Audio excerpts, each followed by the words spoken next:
누가복음 15장 1절로 15절 말씀, 제가 한 절, 여러분 한 절, 1절로 10절 말씀 교독하겠습니다. 모든 세리와 죄인들이 말씀을 들으러 가까이 나오니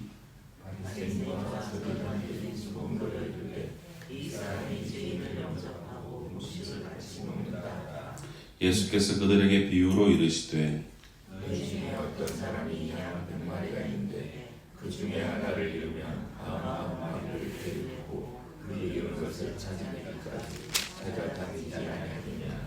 또 찾아낸즉 즐거워 어깨에 메고 집에 와서 그 복과 이웃을 불러 모으고 나와 함께 죽자 나의 이름을 찾아내느라. 내가 너희에게 이르노니 이와 같이 죄인 한 사람이 회개하면 하늘에서는 회개할 것 없는 의인 99으로 말미암아 기뻐하는 것보다 더하리라. 어떤 여자가 10드라크마가 있는데 하나를 잃으면 누구를 펴고 집을 쓰며 찾아내기까지 여전히 찾지 아니하겠느냐. 또 찾아낸즉 벗과 이웃을 불러 모으고 말하되 나와 함께 즐기자 잃은 드라크마를 찾아내었노라 하리라.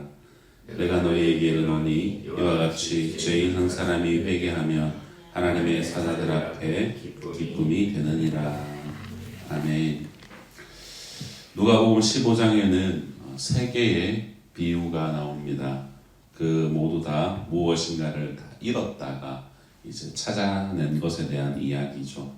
그래서 각 단락마다 소제목이 있습니다.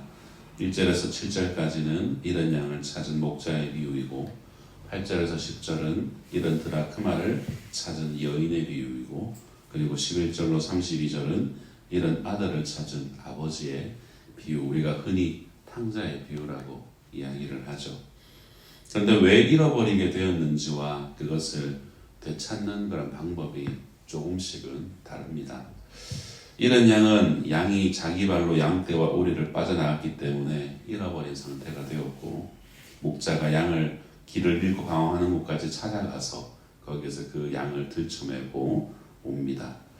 잃은 드라크마는 살아있는 것이 아니죠. 그렇기 때문에 자기가 잃어버린 상태가 되게 한 것이 아니라 여인이나 다른 사람이 잃어버렸기 때문에 그 잃어버린 상태가 되었고 여인이 그 잃어버린 상태에 있는 장소를 발견하고 쓸면서 찾아냈기 때문에 되찾게 되었습니다. 잃은 아들은 자신이 잃은 상태가 된 것은 자신 스스로 이제 아버지의 집을 떠났기 때문이고 또 자기 발로 아버지의 집으로 돌아왔기 때문에 되찾은 상태가 되었다라고 우리에게 가르쳐 줍니다.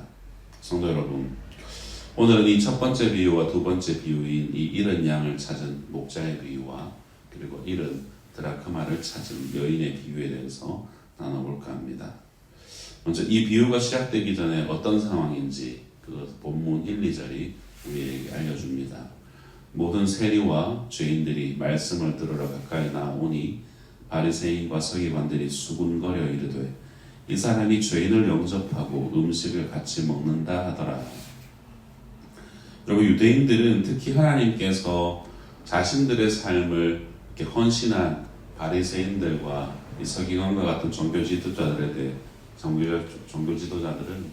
그들이 생각하고 있던 하나님을 굉장히 그들은 오해를 했습니다. 그들은 언제나 하나님께서는 의인을 위하신 분이고 죄인을 위하시는 분이 아니다라고 생각을 했습니다. 죄인들은 언제나 형벌의 대상이지 구원의 대상은 아니라고 여겼습니다. 그래서 그들은 하나님 앞에 자신들의 삶을 의롭게 보이기 위해서 이 율법을 지키는 것을 철저하게 준수하려고 했습니다. 그런데 예수님께서 이렇게 말을 하는 겁니다. 마가복음 2장 17절 말씀.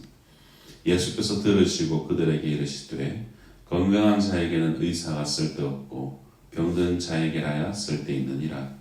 나는 의인을 부르러 온 것이 아니요 죄인을 부르러 왔노라 라고 예수님께서 말씀하시죠. 죄인을 부르러 오신 예수님은 바리새인과 서기관들의 죄인에 대한 생각을 교정해 주시기 위해서 비유를 들려주십니다. 그것이 바로 오늘 본문의 4절입니다. 너희 중에 어떤 사람이 양 100마리가 있는데 그 중에 하나를 잃으면 99마리를 들에 두고 그 잃은 것을 찾아내기까지 찾아다니지 아니하겠느냐. 여러분, 일반적으로 우리나라 사람들이 생각하는 양의 이미지는 굉장히 긍정적입니다. 온순하고 뭔가 이렇게 말랑말랑하고, 인형도 우리 양인형은 항상 인기 품목 중에 하나이지 않습니까? 하지만 당시 이스라엘에서는 그렇지 못했죠. 양은 지독한 근시이기 때문에 길을 잘 찾지 못합니다. 그래서 양들은 서로 무리를 지어 다닙니다. 그리고 목자의 음성에 귀를 기울여 무리지어서 이동을 하는 게 특징이죠. 양의 시력으로 분명하게 물체를 구별할 수 있는 거리는 불과 2-3m밖에 되지 않는다고 합니다. 그 정도의 시력으로는 어디가 목초지인지 어디가 가시덤불인지 분간하는 것은 정말 어렵죠.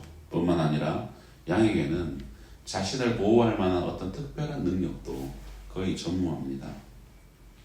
여타 다른 동물들처럼 자기를 보호할 만한 생존 기술이 거의 없는 동물, 그것이 바로 양입니다.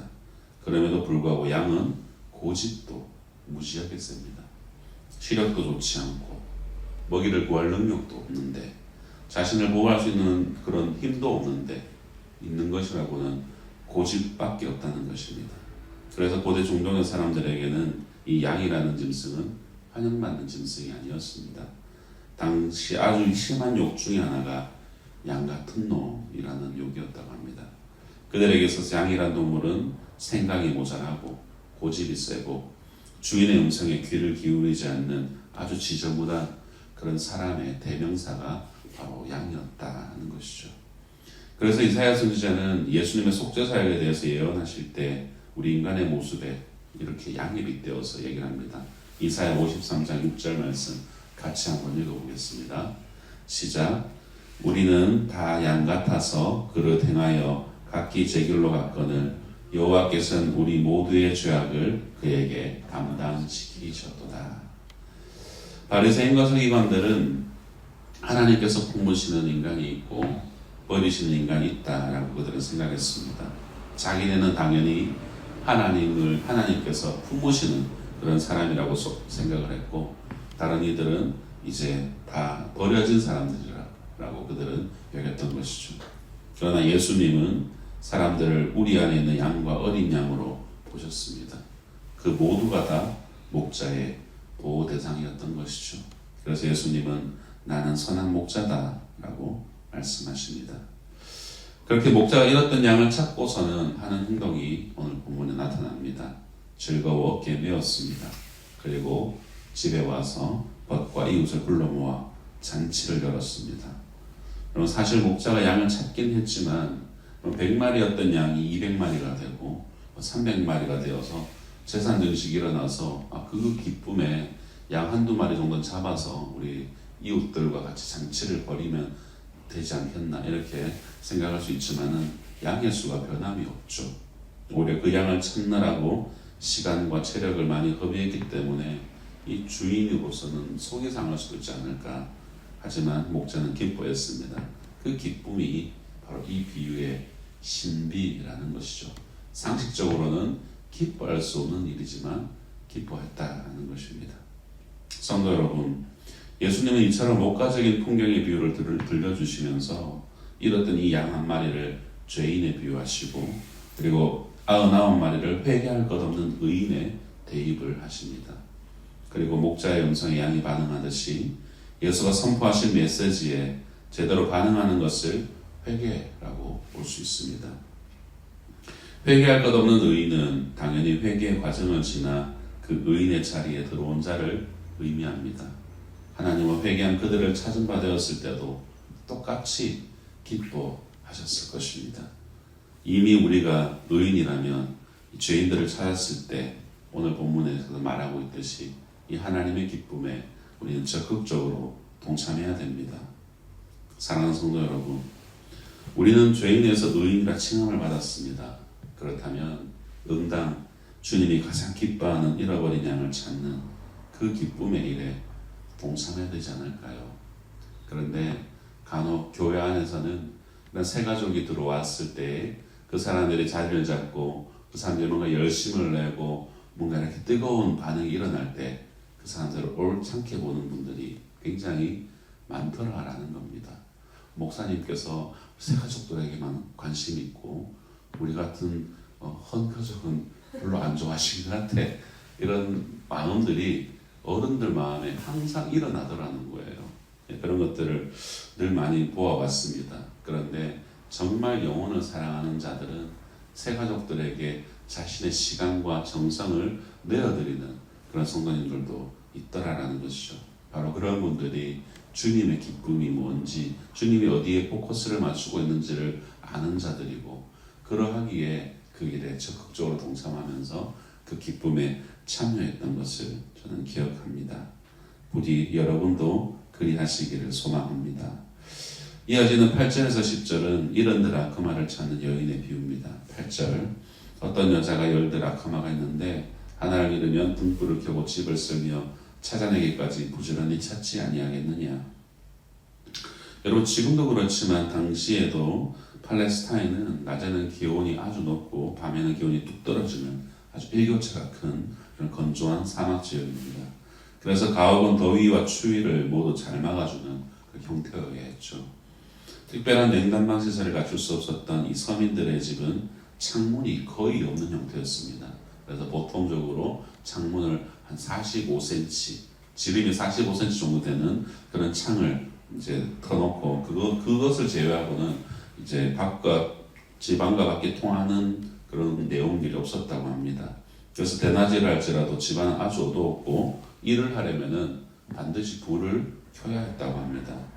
그리고 가난한 사람들의 집바닥은 잘 다듬어지지 않은 평평한 돌들이 깔려 있었습니다. 그래서 그 돌과 돌 사이에 많은 틈이 있었고 혹이라도 그 사이에 동전이나 은전 등이 떨어지곤 했는데, 오늘날 고고학자들이 그런 틈새서 찾은 동전이나 이 은전을 확인해서 그 집에 살았던 사람들의 어떤 삶과 연대를 추정한다라고 합니다. 그뿐이 아닙니다, 여러분. 바닥에서 찬 기운이 올라오는 것을 막기 위해서 바닥에는 이제 갈대와 마른 풀과 같은 것을 잔뜩 깔아놓습니다. 이런 이유로 인해서 바닥에 조그마한 물건을 떨어뜨렸을 때 찾는 일이라는 것은 여간 어려운 일이 아니었습니다.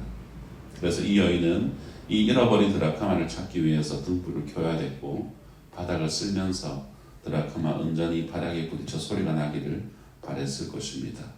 그렇게 이 여인이 드라크마를 찾습니다. 그때 그가 얼마나 기뻐했는지를 이렇게 증거합니다. 9절 말씀 같이 읽어보겠습니다. 9절입니다. 시작. 또 찾아낸즉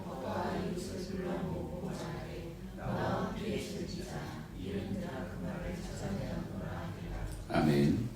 이 여인은 친구들과 이웃을 불러서 잔치를 열 정도로 그렇게 기뻐했다라고 증거합니다. 이 여인이 드라크마를 찾고서 이웃까지 불러서 함께 즐거워했다면, 여러분, 그 은전은 단지 그 액면 가치만 있는 것은 아니었을 것입니다. 액면 가치가 전부였다면 찾는 것을 알리지도 않았을 것이고 이웃을 부르는 일도 하지 않았을 것입니다. 그렇다면 여기에는 어떤 의미가 있을까? 여러분, 드라크마는 헬라식의 이제 화폐 단위 표현입니다. 로마식으로 바꾸면 데나리온에 해당하고, 이 드라크마나 데나리온은 둘 다 노동자의 하루 품삯으로 그렇게 알려져 있습니다. 그래서 이런 드라크마가 하찮은 단위 액수는 아닙니다. 지금의 가치로도 환산하면은 대략 한 10만 원 정도의 가치는 되는 금액이라고 할 수 있죠. 그러나 이 여인의 기쁨을 잃었던 것은 이 드라크마의 액수 때문이 아니어서 내가 10만 원을 잃어버렸어 해서 속상한 것이 아니었습니다. 당시 가난한 사람들이 결혼할 때 아내가 될 사람에게 결혼 선물로 흔히 10드라크마를 주곤 했다고 합니다. 그러면 여인은 그것을 받아서 구멍을 뚫어서 목걸이로 만들기도 하고 머리띠에 붙여서 달고 다니기도 했다고 합니다. 이 여인들은 이 선물을 소중히 여기며 주의 깊게 간직했습니다. 만약 이것을 소중히 여기지 않고 방치하거나 마음대로 그냥 써버린다면 남편은 자기 아내가 자기에 대한 사랑이 식었다라고 생각하곤 했습니다. 이 은전은 당시 사회적으로도 꼭 지켜야 하는 것으로 인정되었습니다. 빚을 많이 져서 집안에 있는 쓸만한 물건을 모두 압류당했다고 해도 채권자가 이것만은 가져갈 수 없었다고 합니다. 이 돈은 오직 남편이 먼저 죽고 난 뒤에 극도로 가난을 경험할 때에만 이것을 사용할 수가 있었습니다.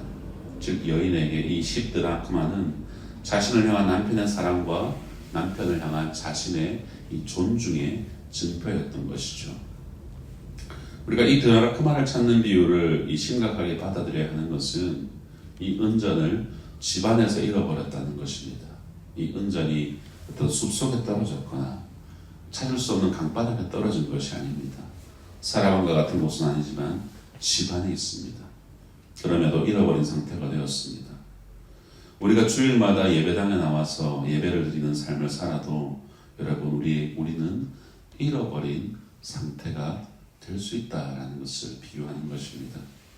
은전이 여인의 손을 떠나면 집안에 있어도 잃어버린 상태가 되듯이 여러분 우리가 주님의 손에 붙들리지 않으면 우리가 예배당에 앉아있다 할지라도 잃어버린 상태가 될 수 있다는 것입니다. 그리고 여인은 잃어버린 드라크마를 찾기 위해서 등불을 들었습니다. 그곳이 어두운 곳이기 때문이죠. 주님이 우리 안에서 주님의 음성을 들으며 주님의 인도하심을 받지 않은 인생은 여러분 아무리 화려하게 보일지라도 또 다른 사람들보다 더 많은 것이 움켜쥐고 더 높은 곳에 앉아 있는 것처럼 보일지라도 여러분 그 실상은 어두운 분인 것입니다. 반면에 짙은 어둠이 가득한 터널을 통과하는 것 같고 골짜기에 눈물을 지나는 것 같아도 주님께 붙들리기만 하면 여러분 그 인생은 빛으로 가득하게 될 것입니다. 왜냐하면 주님께서는 이 세상에 빛으로 오셨기 때문입니다. 예수님은 그렇게 이 두 비유를 들려주시고는 결론을 동일하게 말씀하셨습니다. 7절과 10절 말씀입니다. 같이 읽겠습니다. 시작. 내가 너희에게 이르노니 이와 같이 죄인 한 사람이 회개하면 하늘에서는 회개할 것 없는 의인 99으로 말미암아 기뻐하는 것보다 더하리라. 내가 너희에게 이르노니 이와 같이 죄인 한 사람이 회개하면 하나님의 사자들 앞에 기쁨이 되느니라. 아멘. 바로 회개와 기쁨입니다. 왕관의 보석 같은 사랑하는 성도 여러분, 말씀을 맺을까 합니다. 참된 회개는 진정한 기쁨으로 이어집니다. 우리가 회개할 때 주님은 진정으로 기뻐하십니다. 우리가 찾음받은 양이고 또한 찾음받은 드라크마이죠. 더 나아가 오늘 하루 우리가 우리의 가정에서, 우리의 일터에서, 우리의 삶의 자리에서 하나님을 힘으로 삼으면서 하나님을 목적으로 삼는 그런 먹고 마시는 삶을 살아갈 때 우리 가운데서 잃어버린 상태에 있는 사람들 주님께 돌이키게 하는 그런 축복의 통로가 될 수 있다라고 저는 믿습니다. 우리 모두가 그렇게 쓰임받기를 소망합니다. 여러분 주변에 있는 그 잃어버린 한 사람을 찾는 것, 그것을 가장 기뻐하신다.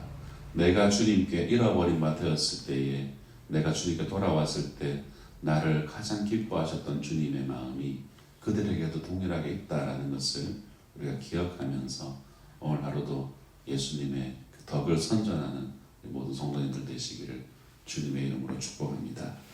기도하겠습니다.